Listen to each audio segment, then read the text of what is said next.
ఒక్కసారి ఆలోచించండి, కోటి పుణ్యాలు చేయాలి అంటే ఎన్ని జన్మలు పడుతుంది.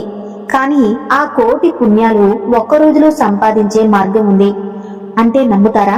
అవును, ఆ మహిమాన్వితమైనటువంటి రోజే ముక్కోటి ఏకాదశి. ప్రతి సంవత్సరం పుష్యమాసంలో వచ్చే శుక్లపక్ష ఏకాదశిని వైకుంఠ ఏకాదశి అని, ముక్కోటి ఏకాదశి అని, స్వర్గద్వార ఏకాదశి అని పిలుస్తారు.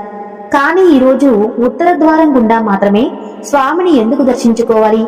ఈ పేర్లు ఎందుకు వచ్చాయి? ఈ పుణ్యదినం వెనుక దాగున్నటువంటి ఆ రహస్యాలు ఏంటి? అసలు కథ ఏంటి?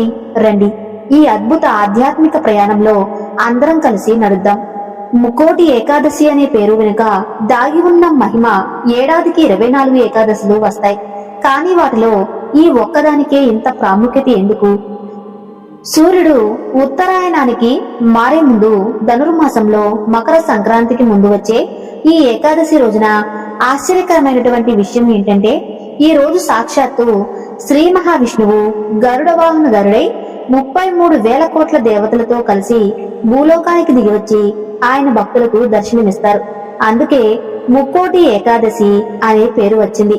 ఇక మరో అర్థం కూడా ఉంది. ఈ ఒక్క ఏకాదశి వ్రతం 33 కోట్ల ఏకాదశుల పుణ్యఫలాన్ని ప్రసాదిస్తుందనే, ఇంకా ఈ రోజునే వైకుంఠ వాకిళ్లు తెరుచుకుంటాయి. అందుకే దీనిని వైకుంఠ ఏకాదశి అని పిలుస్తారు. దక్షిణాయనంలో మరణించిన పుణ్యాత్ములకు స్వర్గ ప్రవేశం కల్పించే రోజు కాబట్టి స్వర్గద్వార ఏకాదశి అని కూడా పిలుస్తారు. ఇప్పుడు వైకుంఠ ఏకాదశి వెనుక ఉన్నటువంటి ఒక అద్భుతమైనటువంటి కథను తెలుసుకుందాం.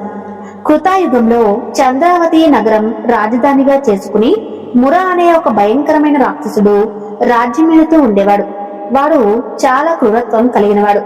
ప్రజలను హింసించేవాడు. దేవతలను ఓడించాడు.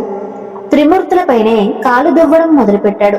ఇక భాగ్యంతో వణుకుతున్న దేవతలు వైకుంఠానికి చేరుకున్నారు. శ్రీ మహావిష్ణువు యొక్క పాదాల ముందు మోకరిల్లి ప్రార్థించారు. స్వామి, ఈ రాక్షసుల బారి నుంచి మమ్మల్ని కాపాడండి. శ్రీహరి యుద్ధానికి సిద్ధమయ్యాడు. భీకరమైన సంగ్రామం మొదలైతే 100 సంవత్సరాల యుద్ధం జరిగిందే కాని ఎవరికీ స్పష్టమైన గెలుపు రాలేదు. అప్పుడు మురాసురుడు తెలివిగా సాగర గర్భంలో దాక్కున్నాడు. ఇక అప్పుడే శ్రీహరి ఒక ఉపాయాన్ని పన్నాడు. హైమావతి అనే గుహలో నిద్రిస్తున్నట్లుగా నటించాడు. ఈ వార్త ఆ మురాసురునికి చేరింది. ఇదే అదును అని అనుకుంటూ ఆ రాక్షసుడు స్వామిని సంహరించాలి అని దుర్బుద్ధితో గుహలోకి ప్రవేశించాడు. కానీ అక్కడ